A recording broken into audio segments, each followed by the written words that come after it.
ये कर रहा था, हम्म। जो मुझे थोड़ा सा बात करना था कि आज मैं थोड़ा शाम को और जैसे भी, तो एक बात है कि ना, जैसे ये जो ये पूरा जो ब्रह्मांड है, या जो जिस तरीके से जो ईश्वर की जो अनंतता का जो फैलाव है, तो ये गुरुजी जैसे एक कहा जाता है ना, यथा पिंडे तथा ब्रह्मांडे, यानी ये पूरा जो अनंत अस्तित्व है, ये हमारे इस शरीर में भी एक तरीके से, इस पिंड में भी वो अस्तित्व अपनी पूर्णता में विद्यमान है। तभी तो वो श्लोक है ना, पूर्णमद पूर्णमिदम पूर्णात पूर्णमुदच्यते। तो मेरे को जानना ये है गुरुजी कि जैसे जो जो ये जो अनंत है, जो जिस तरीके की जो जो अनंतता है, जो परमात्मा का जो ये पूरा ऐश्वर्य है इस शरीर के अंदर, अभी वह पूरा ऐश्वर्य है, क्योंकि ये आत्मा इसी के अंदर है। तो अब मैं तो चूंकि वो सब योग मार्गी नहीं हूँ, जो बताते हैं आप लोग कि जैसे चक्रों में जो ऊर्जा बधी हुई है, तो मुझे पूछना था गुरुजी कि जो आत्मा की शक्ति है, जो जो आत्मा का जो अस्तित्व है हमारे शरीर में, क्या वो जो जो जो ये मेरू है जिसमें ये सारे चक्र हैं, क्या उसी में गुथी हुई है क्या? नहीं, हम्म। जो कुंडलिनी शक्ति है हाँ वो मेरुदंड से वो फिजिकली एक्सप्रेस हो रही है। हाँ हाँ, ठीक उसका बात है। क्वेश्चन। हम्म। वो ऊर्जा का लेकिन चक्र है। हाँ, वो ऊर्जा का चक्र है, वो ऊर्जा के तल पर है, वो इसके ये हड्डी के तल पर नहीं है वो। हाँ हाँ, ठीक बात है, ये मैं समझ रहा हूँ। हम्म। लेकिन क्या उस जिसे जिसे कहते हैं ना कि जो तो वो मैग्नेटिकली ऊर्जा वो। के तल पर है तो वह भी एक तो ये हड्डी का तल हो गया, और इसके बाद एक हो गया कि साइकोलॉजिकल लेवल पर। हम्म। हम्म एक ऊर्जा के तल पर है, और उससे हम्म सूक्ष्म जो है ना वह जो एथर होता है उसके तल पर है। हम्म वो एथरिक स्टेट है, हम्म। मतलब ऊर्जा का भी जो सूक्ष्म स्वरूप होता है उस स्तर पर है। हाँ हाँ हाँ। वो कुंडलनी का वो है। लेकिन कुंडलनी का यह मतलब यह नहीं है कि जो कुंडलनी योग से जाएगा उसी के कुंडलनी जागृत होगा, ऐसा नहीं होता है। कोई हाँ। भक्ति योग से भी जाएगा तो उसकी कुंडलनी जागृत होती है। हम्म। हाँ, चाहे वो किसी भी मार्ग से जाता है, हाँ, योग यही मार्ग मुझे। से, ध्यान मार्ग से जाएगा, चाहे भक्ति मार्ग से जाएगा, ज्ञान मार्ग से जाएगा, कुंडलनी शक्ति सभी की ही जागती है। वही मेरे को पूछना था कि मतलब जैसे हम्म। यौगिक मार्ग है, तो मान लीजिए तो ठीक है कि आदमी फिजिकली ये योग कर रहा है, हम्म। और करते करते जो है उसको जागृत करके वो उसको अपने नियंत्रण में ले करके और उस तरीके से नीचे से ऊपर ले जाता है। हम्म। लेकिन कोई व्यक्ति जब भक्ति मार्ग में है, या कोई हम्म। भक्ति या परमात्मा की असीमता में रह रहा है, चाहे कोशिश कर रहा है, हम्म। या उसको रियलाइज करने की कोशिश कर रहा है, तो उसके में वो प्रोसेस क्या होता होगा?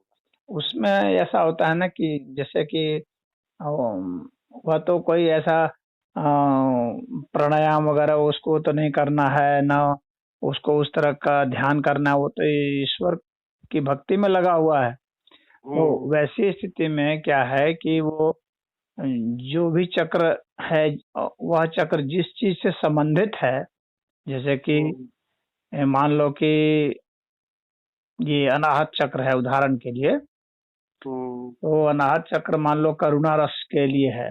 हम्म।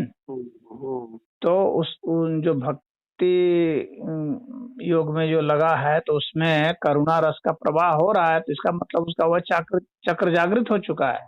और करुणा रस उसमें पूरा फुल करके बह रहा है, तो वह तो चक्र जागृत किसी हो भी गया उसका। चक्र के जागृत हो जाने से वो स्टेट आती है, ऐसा नहीं है कि आप नीचे से ऊपर ऊपर ऊपर होते जाएंगे। हाँ, तो वह जागृत हो गया। हम्म। हाँ, तो वो भक्ति योग से भी जागृत हो गया, उसमें करुणा का पूरा भाव है, वो बेचारा सेवा में लगा हुआ है, तो उसका मतलब उसका अनाहत चक्र जागृत हो गया है। हम्म हम्म। और जैसे आज्ञा चक्र है। हम्म। हम्म तो आज्ञा चक्र है तो इसमें निर्देशन देने की क्षमता और कवित्व भाव। हाँ, और आगे के ये फोर्सिंग कैपेसिटी जो होती है, दूर देखने की जो क्षमता होती है, आगे के समय में आप आभास करने की जो क्षमता होती है, वह क्षमता भी उसमें विकसित हो जाती है। तो इसका मतलब हो गया आज्ञा चक्र उसका सक्रिय हो गया, जागृत हो गया। उसकी बातें लोग मान रहे हैं, बहुत ध्यान से सुन रहे हैं, गौर से सुन रहे हैं, तो उसका मतलब है कि उसका वह जागृत हो गया। तो गुरुजी जैसे लेकिन वह उसको उस तरीके से नहीं महसूस करता है जिस तरह से कुंडलिनी शक्ति को ही जो जगाते हैं ना। हाँ। तो जो जगाते हैं तो उसमें जिस तरह की संवेदनाएं हो करके वो प्रभाव आता है, उसको उस प्रभाव को वह महसूस नहीं कर पाता है भक्ति वाला। लेकिन गुरुजी जैसे मेरे उसका रिजल्ट तो उसको मिल जाता है, लेकिन लेकिन उसका प्रोसेस उसको नहीं मिलता है। हाँ, समझ में गया मैं उसको। उस प्रोसेस से शायद उस प्रोसेस से उसको जाने की जरूरत नहीं पड़ती। हाँ, जरूरत नहीं पड़ती है, तो रिजल्ट उसको तो मिल जाता है, परिणाम उसको दे दिया जाता है, परंतु उसकी प्रोसेस जो है अधूरी रह जाती है। गुरुजी अब बस यहीं पर एक मेरा पॉइंट है कि जो ये हमारी यात्रा है असीमता को प्राप्त करने की, उस आत्मज्ञान का मतलब ये है ना कि आप जो असीम है, जो अनंत है, उसी लेवल पर आपको रियलाइजेशन आपका जो है एक तरीके से आपका फैलाव भी इतना हो जाता है कि आप ये जो आइडेंटिटी से ऊपर जाकर के उस असीम के साथ एकाकार हो जाते हैं।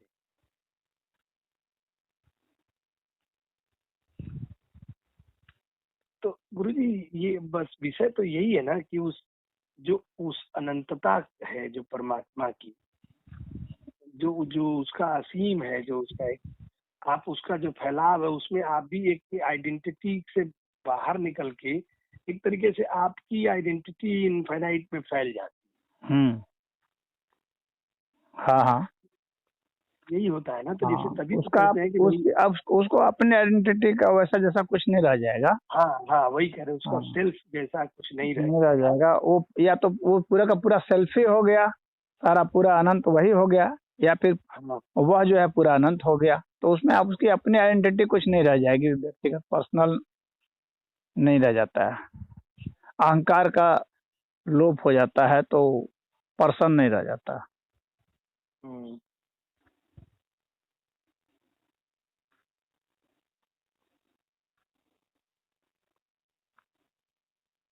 आज मैं गुरुजी अचानक ना शाम को बैठ करके ये थोड़ा इस ब्रह्मांड की अनंतता पर, पृथ्वी और सब सोलर सिस्टम और ये सब,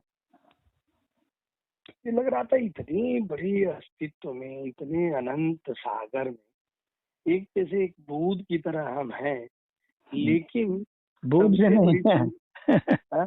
बूंद भी नहीं हो पाएंगे, बूंद भी नहीं हो पाएंगे। मतलब कोई उसकी कोई नगण्य है उसको। उसकी नगण्यता की तुलना करना भी बड़ा मुश्किल हो जाएगा, उसका अनुपात निकालना। हाँ।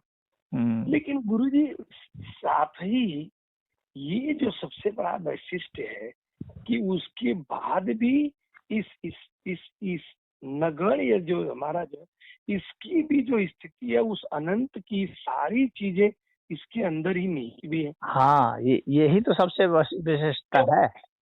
यही तो सबसे ज्यादा विलक्षण आपको इसी से करना था जी, बस इसी पर मुझे बात करना था कि यह पूरा अनंत अस्तित्व जिसकी कोई सीमा हम नहीं कल्पना कर। ये जो अनंत होगा ना, तो वो हर चीज में ही अनंत होगा ना। अन्यथा उसका तो कहीं अंत हो जाएगा जी। वो मनुष्य में ही अंत हो जाएगा उसका फिर। तो इसीलिए चाहे कितना भी छोटा मनुष्य अगर मच्छर भी होगा, अगर बैक्टीरिया भी होगा, तो वहां भी उसका अंत नहीं हो सकेगा, वहां भी वो अनंत है। तो जो अनंत है वो सब जगह अनंत है, सब चीज में अनंत है वह, चाहे कोई चीज कितनी भी छोटी क्यों ना हो, चाहे वो इलेक्ट्रॉन इतना ही छोटा क्यों ना हो। हाँ, वो उसमें भी जो है वो अनंत ही है, हर जगह ही वह अनंत है। यही उसकी विशेषता है, यही उसकी महानता है। यही गुरु जी की मतलब ये पूरा ब्रह्मांड एक तरीके से इस पिंड में है और हम उसको, उस अनंतता को इसी पिंड में अनुभव कर सकते हैं। ये गुरु जी ये बात मैं सही कह रहा हूँ। इस पूरी अनंतता को अगर आप सही हो तो इस पूरे पिंड में रहते हुए ही आप उस पूरी अनंतता को एक्सपीरियंस कर सकते हैं। तो ये गुरुजी कितनी अद्भुत बात है। हाँ, बहुत विलक्षण है। यही इस विलक्षणता को देख करके ही तो लोग का मुंह फट जाता है, अवाक हो जाते हैं लोग, जो और बस कुछ उनसे बोला नहीं जाता है। कि जहाँ देखिए वहीं अनंत है। गुरु जी एकदम तब से मुझे ना कुछ समझ में नहीं आ रहा है। हाँ, इसीलिए कोई फिजिक्स का लॉ जो है ना काम नहीं करता है। हम्म, हाँ, वो एक सीमा तक ही काम कर पाता है, इसलिए फिजिक्स से इसको ईश्वर को नहीं समझा जा सकता है, अब मैथमेटिक्स से इसको ईश्वर को किस नहीं समझा तर्क जा से सकता। समझा इसको किस तर्क से समझा जा सकता है कि जो इतना बड़ा ब्रह्मांड है और उसकी सारी शक्तियां, सारा ऐश्वर्य, सारी फिजिक्स की अनंतता। प्रॉब्लम जानते हो क्या है? कि हम्म, ये एक एलिमेंट्री ऑब्जेक्ट खोज रहा है, एक बेसिक ऑब्जेक्ट खोज रहा है। हम्म, हाँ, लेकिन ऐसा बेसिक ऑब्जेक्ट जो कि पता है कि फंडामेंटल पार्टिकल, फंडामेंटल ऑब्जेक्ट खोज रहा है, लेकिन ऐसा नहीं है। ये कितना भी छोटा से छोटा क्यों ना हो, वो अनंत ही है। कितने भी छोटे में जाएंगे वो अनंत ही अंत में वो हो जाता है। इसीलिए वहां भी वो लॉ लागू नहीं हो पाता है। जो फंडामेंटल पार्टिकल नाम की कोई चीज नहीं है, सिर्फ और सिर्फ फंडामेंटल एक ही चीज है, वो है ईश्वर, और कोई फंडामेंटल नहीं है। बीच के सारी चीजें जो है ना, उसको आप फंडामेंटल नहीं मानेंगे, उसको सब ईश्वर ही आपको मानना ही पड़ेगा। एक ईश्वर के सिवा कुछ नहीं है। और गुरु जी कभी कभी ये ना थोड़ा कंफ्यूजन होता है कि ये जब ईश्वर आप कहते हैं ईश्वर अनंत है, हम भी इस बात को महसूस कर रहे हैं भाई, जिसको हम नहीं नाप सकते, फिर हम ईश्वर को एक रूप में भी कल्पना करते हैं या एक साकार स्वरूप में भी देखते हैं। हाँ, तो वो ईश्वर तो रूप में भी तो है। जो हाँ, अनंत है वो तो सब रूप उसी का है। हाँ, उसको हम ये नहीं कर सकते वो यह नहीं है। उसको हम अभाव में नहीं कहीं ला सकते, तभी वो पूर्ण कहलाएगा ना। अगर वो रूप नहीं होगा तो पूर्ण कैसे कहलाएगा? वो रूप भी है, तो अरूप हम भी जो है। कृपा कृपा की उम्मीद करते हैं वो रूप वाले ईश्वर से ही करते हैं कि ये जो अनंत वाला ईश्वर है उससे करते हैं, या अरे सब रूप एक वाला भी तो ही है? अनंत ही है, वो रूप वाला ऐसा थोड़ी कि हाँ, अनंत नहीं है। रूप वाला भी अनंत है, अनंत के सिवा कुछ है ही नहीं।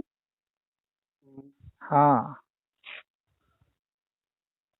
हम लोग असल में सिर्फ आंख से जो देखते हैं सोचते हैं कि वो ये प्रतिमा है तो ये इतना है हाँ, तो ये सीमित है। हाँ, या अपने मनुष्य रूप में या मनुष्य की हाँ, तरह ही उसको सोच करके अपने आप को वहां हाँ, पहुंचते हैं। हम लोग सोचते हैं कि ये सीमित है, ये सीमित नहीं है ना। ये तो मूर्ति प्रतिमा तो खैर बहुत बड़ी चीज है। एक प्रकाश का जो है एक छोटा सा अणु भी जो है वो भी अनंत है। और उसमें सारी ईश्वर का ऐश्वर्य उसमें भी निहित है। बिल्कुल है। तो ईश्वर की जितनी सारी शक्तियां हैं उसमें निहित है। हाँ, हाँ, क्यों नहीं थे। बाप रे बाप। इस पैराडॉक्स में इसीलिए असल में साइंटिस्ट सब फंस जाते हैं, पजल्ड हो जाते हैं। क्योंकि छोटे में भी उतना पाया जा रहा है, बड़े में भी उतना पाया जा रहा है, जबकि उसका अपना कैलकुलेशन है कि छोटे में कम होना चाहिए, बड़े में ज्यादा होना चाहिए।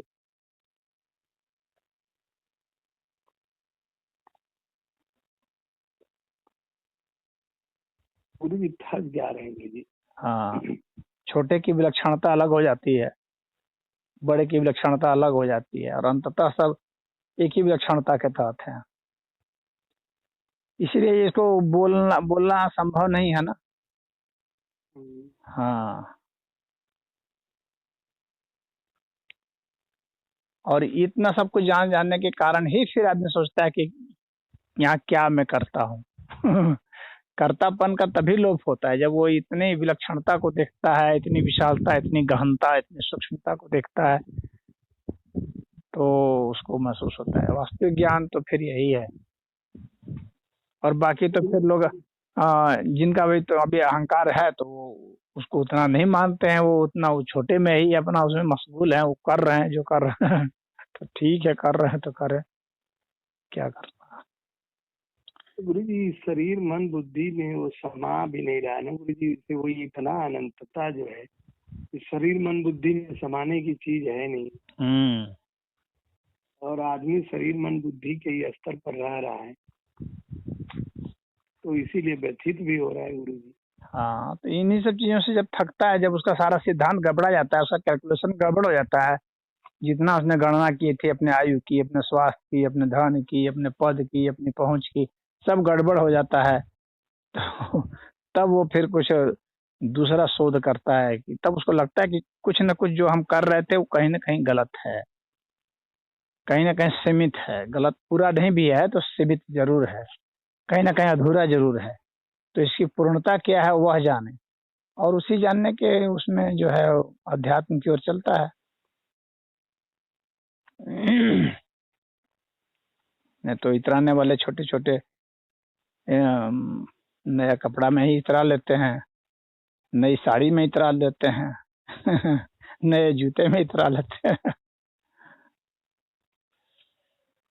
तो गुरु जी जो जैसे उस असीमता को इस जैसे सीमित शरीर मन बुद्धि के स्तर पर सोचने से जो थक जा रहा है, इसीलिए सब साधना होती है कि उसको वो बियर कर सके, मुझे लगता है। हाँ, वो माइंड को थका देता है ना पूरा, क्योंकि माइंड जो है एक सीमित स्तर पर ही काम करता है ना। अब वो उस माइंड का एक्सपेंशन इतना होना होगा कि उसको इनफाइनाइट होना होगा, तब जाकर के वो उसको ईश्वर का दर्शन होगा। जब तक वो अपने को सीमित में और अपने रेंज में उसको लाना चाहेगा तब तक वो नहीं हो पाएगा। उस आप सीमित रेंज में ला के असीम को नहीं वो कर सकते ना, आपको असीम खुद होना होगा। असीम को आप ससीम में नहीं ला सकते। तो गुरु जी साधना भी तो कोई, जैसे मान लीजिए मैं ही हूँ तो मैं तो कोई साधना नहीं कर पा रहा हूँ, वो समाएगा कैसे उस इस ससीम में? वो नहीं, साधना तो तुम्हारे से हो रही है। ये सब जो चिंतन कर रहे हो क्या है, साधना ही तो है, ज्ञान मार्ग की साधना है, साधना तो है, साधना है तभी तक तो यहाँ वहां तक पहुंचे हो। अब उसमें अब जो है ना, उसमें क्या होता है ना कि वहां से वापस आ जाते हो। हाँ ये तो होता है, मैं देखता हूँ। हाँ, तो वहां से जो वापस आ जाते हो ना, तो वहां से योग भ्रष्टता आती है। जब वहां से वापस नहीं आते तो इसका मतलब है कि मस्तिष्क उसमें लीन हो गया, और लीन हो गया तो वहां तुमको रियलाइजेशन होता है। तो वहां पर जो है तुमको अनुभूतियां होती, प्रत्यक्षता होती, तो वहीं पर वो टिक जाना होता है अनंतता में। अनंतता से फिर जो है भाग करके फिर जो है इसमें आ जाते हो, अनंतता की ओर जाते हो, फिर भाग आते हो। लेकिन ये है कि वहां तक तो जा तो रहे हो। जैसे सागर के किनारे किनारे जा जा करके आदमी लौट आए। तो गुरु जी इसके लिए मैं क्या करूं फिर? करना कुछ नहीं है, करना क्या है, हाँ बस उसी असीमता का चिंतन करते रहो। हर चीज में असीमता तुमको देखते रहोगे तो हर चीज में असीमता नजर आएगी, फिर दिमाग वहीं रुक जाएगा, ठहर जाएगा फिर असीम में। उस वक्त ही दिमाग असीम हो जाएगा, और जब दिमाग असीम हो जाएगा तो वो लौटेगा नहीं उस तरह से। हाँ, तो जितना भी देर मुझे समय मिले मैं स्पेयर करके अपने आप को बस उस मोड में जाऊं। हाँ, उस मोड में जाओ, और कोई भी एक ऑब्जेक्ट देखोगे तो जहाँ दिमाग जाएगा देखोगे वहाँ वही असीम है, कहाँ जाओगे वहीं असीम है। असीम असीम असीम असीम खाली, तो फिर दिमाग में भी जाएगा। ये जो दिमाग जो सोच रहा है ये भी तो असीम है। और जब इसमें, और फिर जब इसमें दिमाग में चला जाएगा, यानी जो जो ऑब्जर्व करने वाला है माइंड, जब उसमें चला जाएगा, यानी जो ऑब्जर्वर है वही जब ऑब्जर्व्ड हो जाएगा। अभी तो तुम बाहर की चीज को ऑब्जर्व कर रहे हो ना, कोई बाहर का ऑब्जेक्ट को चुन रहे हो, लेकिन तुमने मस्तिष्क को नहीं चुना है। अभी मस्तिष्क को स्पेयर किए हुए हो। जो ऑब्जर्वर है तुम्हारा माइंड, उसको उसको जब ऑब्जर्व करोगे और उसको जब तुम पाओगे कि इनफाइनाइट है, वहाँ रियलाइजेशन होता है। बात समझ में आ रही है? हाँ हाँ गुरु जी मैं समझ रहा हूँ। हाँ, जैसे कि अभी तो मान लो कि देख रहे हो, कोई मूर्ति देख लिए या कोई पेड़ देख लिए, जानवर देख लिए, कुछ भी देख रहे हो, तो अभी तुम्हारा जो जो ऑब्जर्वेशन है वो बाहर की ओर है, कोई दूसरा ऑब्जेक्ट है जिसको ऑब्जर्व कर रहे हो। लेकिन जो ऑब्जर्व करने वाला है यानी तुम्हारा माइंड, उसको तुम ऑब्जर्व नहीं कर रहे। तो फाइनल स्टेज वही होता है कि ऑब्जर्वर शुड बी ऑब्जर्व्ड, तब जाकर के उन दोनों का एक आकार होगा ना, वो समाधि होगी। जो ऑब्जर्व करने वाला है उसको ऑब्जर्व किया जाए। तो गुरु जी मुझे तो लगता है कि ये इसमें, क्योंकि ये सब तो भगवान की कृपा का ही मुझसे होता है, प्रयास जैसी कोई चीज तो है नहीं। तो ये सब भी जो जाना और फिर नीचे उतर जाना, ये सब भी भगवान की योजना के साथ ही हो रहा है। हाँ वो तो है ही, उन्हीं की कृपा से हो रहा है सब कुछ जो हो रहा है, तो वे इसलिए उन्हीं सब की तो होते हुए के उन्हीं- साथ हो ले चुपचाप बस। हाँ उन्हीं की कृपा से फिर ऐसा कभी समय आएगा कि जब तुम अपने माइंड को ऑब्जर्व कर सको।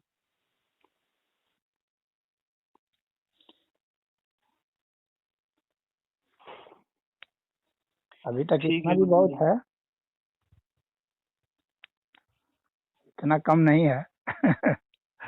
यहाँ तक पहुँचने में ही कितने जन्मों की यात्रा हो जाती है।